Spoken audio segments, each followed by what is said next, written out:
Money comes in all ways, when you are aligned with your gifts and talents, serving the way you were made. This is scientifically proven. And when you test the theory, money just flows and it makes us feel calm, peaceful, and helps us work towards that financial freedom.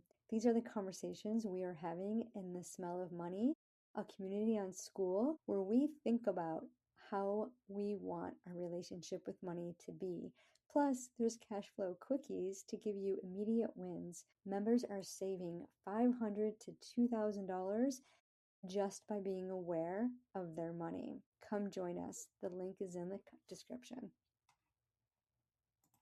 If you're tired of feeling shame about past financial decisions, worried you'll never achieve financial stability, and ready for a clear plan to take control of your money and experience true financial freedom, you're in the right place. Hey, I'm Lisa, wealth activator, independent insurance broker, and your guide to rewriting your money story. I learned the secret to creating financial freedom and stability after divorce, and I'm ready to share it with you. If you're ready for steady, stress-free income, clarity with your money, and the confidence to spend without guilt, grab your favorite essential oil, take a deep breath, and let's sniff our way through the smell of money.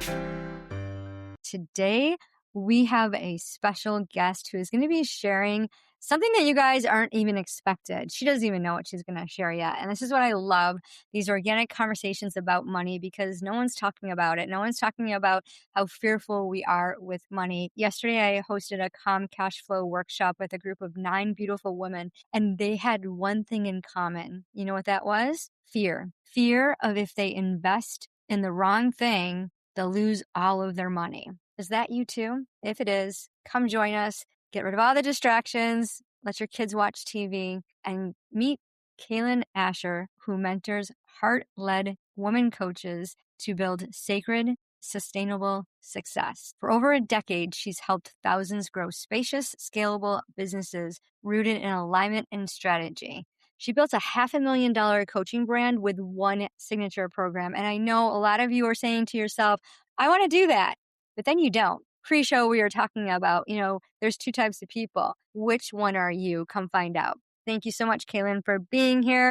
So tell us, what is, before, who was the Cailen before the $500,000 coaching brand with the one signature program? Thanks for having me, Lisa. So I think before that I grew to that level in my business, I was someone who I was really in the hustle of it, of really I have to push so hard for success. I have to work so hard. I was overcomplicating things. I had so many offers. It was like every other month I was creating a new offer. Like, oh, will this one sell better? Is this the one that's going to, get me 10 clients instead of 2? Thinking that the answer was out there, like the next strategy, the next thing I'd create, the next offer, the next guru that I would pay. And what I really came to realize on this growth path that is entrepreneurship was that I first had to really feel it inside, that I had to feel like a wealthy, well-resourced woman before that would be reflected back to me in my business. And that led me to take different actions than I had taken and take bold actions. I grew my team. I invested in some advertising that helped me really boost to that next level. I outsourced things that I used to keep really close to the chest because I didn't trust anybody to do it as well as I could. Not that I was doing it perfectly. And this really, it forced me to operate differently, to anchor into a different identity instead of just this solo, scrappy entrepreneur. I really had to become a business leader. And that wasn't always a comfortable journey, but it definitely got me opening up and running my business and operating in new and different ways when I really started to feel into who is this next version of me and how is she relating to money? How is she running her business? Mm-hmm. Yeah. And I know a lot of our listeners are all over the place and they keep creating new offers in hopes that they will sell. And with the idea of having multiple income streams, which I absolutely 100% support. but they have to be aligned and make sense. So just creating income streams that are going to take your energy is not as efficient as creating income streams that's going to help you build your ROI, and all kind of go congruently. And I know because I'm a shiny object person, so I've done this. And when I got to the point where it's just like I kept switching my niche, at least I give up one before I started another. But, one of my favorite ways, and it's how I got started online, is through affiliate marketing and thinking about, wow, I can just share what I love and then money comes in. Yes, please. I want more of that, please. And that's exactly how easy it is when you start to streamline and create something when you got that one signature offer. And, it could be many things. So what helped you dial it in? Like, what was that journey like? Yeah, what really helped me was I started listening to my favorite clients and they told me exactly what they wanted.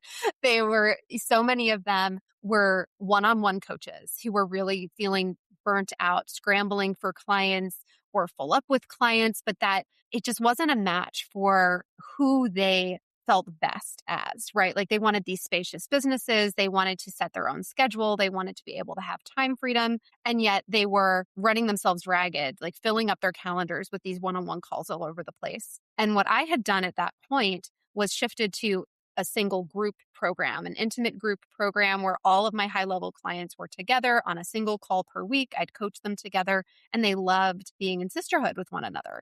And so then they started asking, well, how do I do this? How do I figure out what my signature program is? How do I go from being this like scrambly coach into this leader of a business? And when I realized, oh, they're all sort of navigating the same problem, why don't I create a container that supports them through this transition from one-on-one coach to leveraged group offer? And that became the signature program. That was back in 2018, 2019. That became the signature program that led the growth to $500,000 years, because I was really dialed into what what was a match between what I felt expert in and skilled at, the path I had navigated, and then also what my clients were asking for.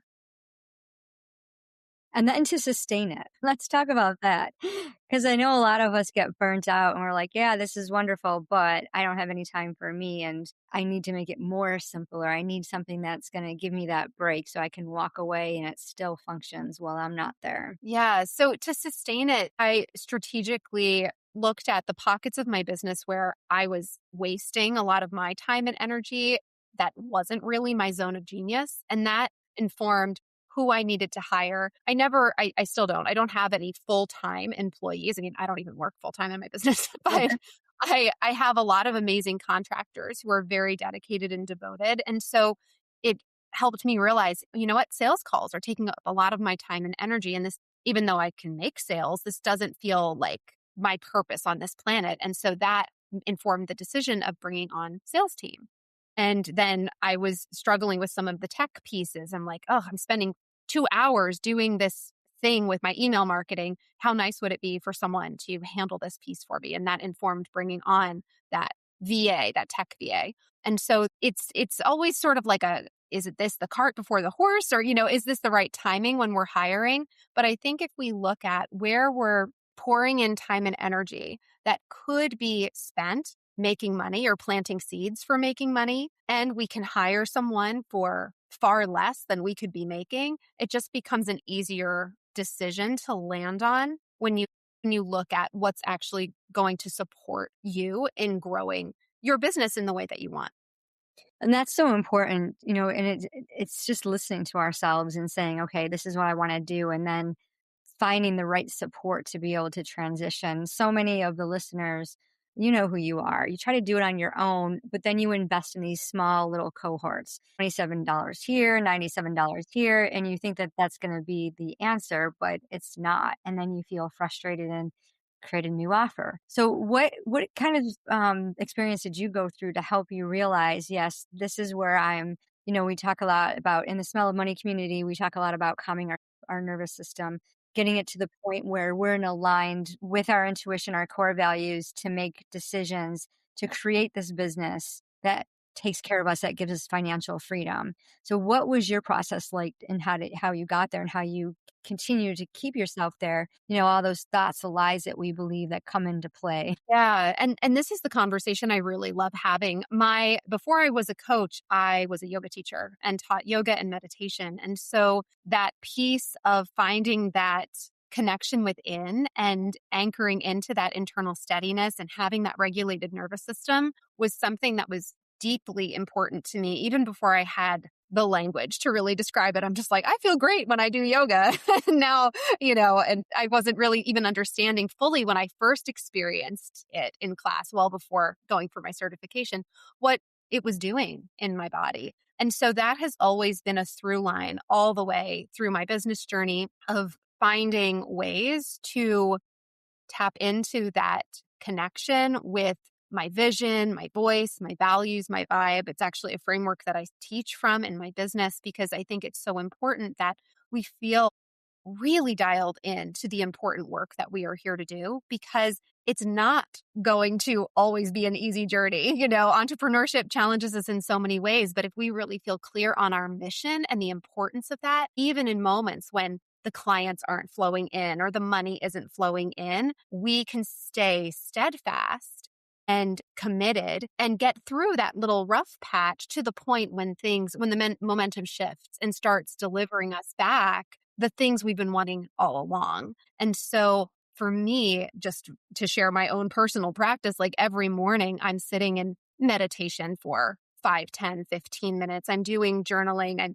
I'm pulling cards, lighting candles, doing things that allow me to feel like I've dropped into my sacred center. I'm in touch with the highest expression within me. And then I come into action. It's not about being in that place all the time, even though it feels good, because I know those women too.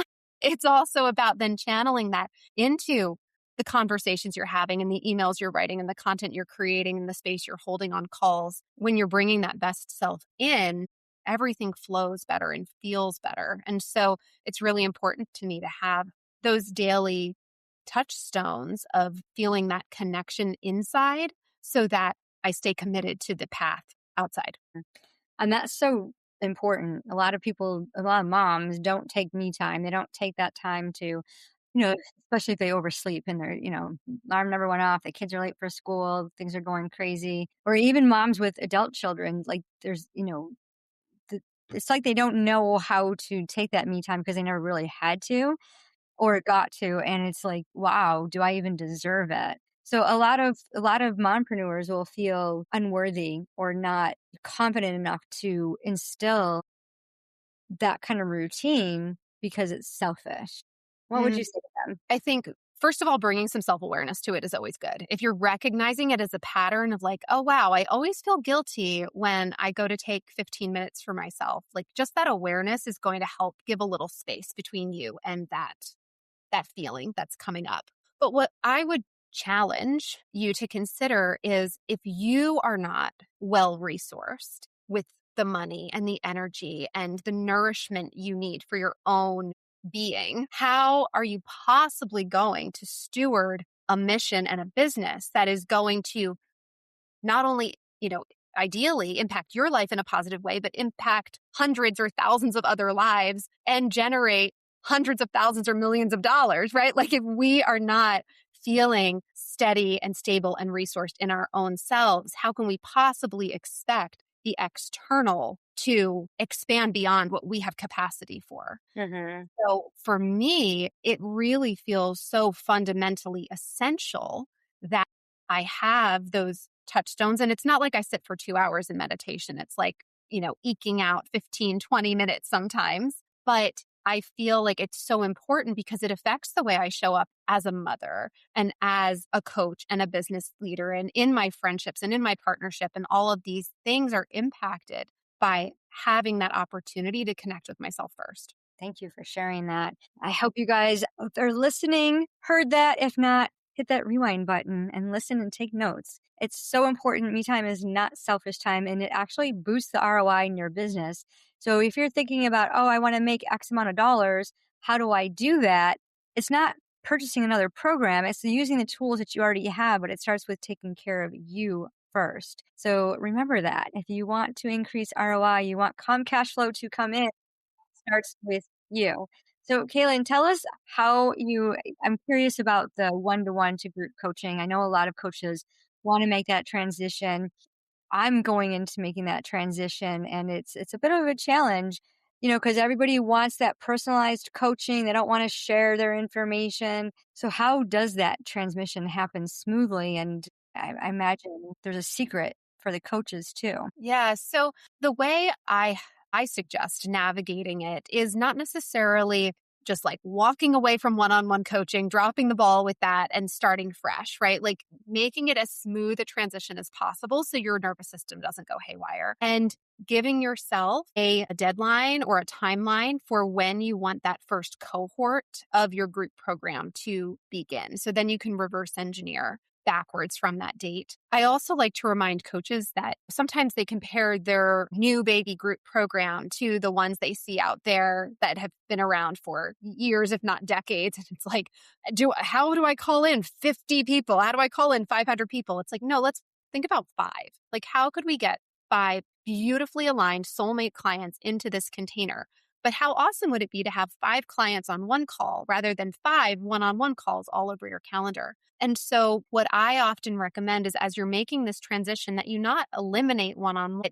The group program replaces the level that you sort of serve at and charge for in the one-on-one space. And then one-on-one becomes premium above that, so that you are able to still, because a lot of us still love like having that opportunity to be one-on-one with clients. You still have that opportunity for those really, really aligned clients who are ready to invest at that higher level, while having this intimate group space. And what I found is, at least in this moment in coaching, the women I work with are so hungry for connection and for collaboration, and to be in sisterhood and be in connection outside of just working with me. Like, yes, they want that access. Yes, that's important. But hearing the questions from the other people on the call, hearing their experiences, seeing the wins and the results that they're getting, it serves them in this deeper, bigger way than just working in that singular one-on-one space. And so I suggest always keeping it really simple. Don't go and pre-record 6 months of lessons. Teach it live, like host your one weekly call, do a 30-minute teaching, 30 minutes of Q&A. Keep it really streamlined and simple. And you can always add complexity to it later if you're thinking that you want to pre-record lessons and make it evergreen and all of the bells and whistles that, are sort of the next step that we teach our clients. Starting really simple, really manageable is always the way to go. Mm-hmm. Keep it simple. We like to kiss that. The little kiss. Keep it super simple. And that's where success comes in. And that's so true. So, well, thank you so much for sharing all of that. We really appreciate your insight and expertise. Tell us, what's the best way for our audience to connect with you? Yes, absolutely. So my favorite social media platform is Instagram. If you want to send me a DM after this and we can connect, that's awesome. I'm Cailen.Ascher over there. I also have been writing on Substack and sharing audio transmissions over at The Self-Led Woman. And you can always, check out my website too. There's lots of resources there, CailenAscher.com. Perfect. Well, thank you again. You guys heard it. Check the show notes to get the links to connect with Cailen. And if you're thinking, I need someone to help me go from one-to-one to group, or you're just curious about how she teaches you to become the best success that you can be, so that you can make your imprint in this world. Because remember, doesn't matter how much money you have, it's what you do with it. Hey, mompreneurs, I hope you enjoyed today's episode. If so, please follow the show and share it with a friend who's rebuilding her finances after divorce. No spreadsheets, no restrictive budgets, only confidence to build financial freedom. Also, please drop a quick 5-star review so more moms starting over can find this. It lights me up to know this podcast is helping you. Inhale confidence, exhale scarcity. I'll meet you back on Tuesday for another episode. It doesn't matter how much money you have, it's what you do with it.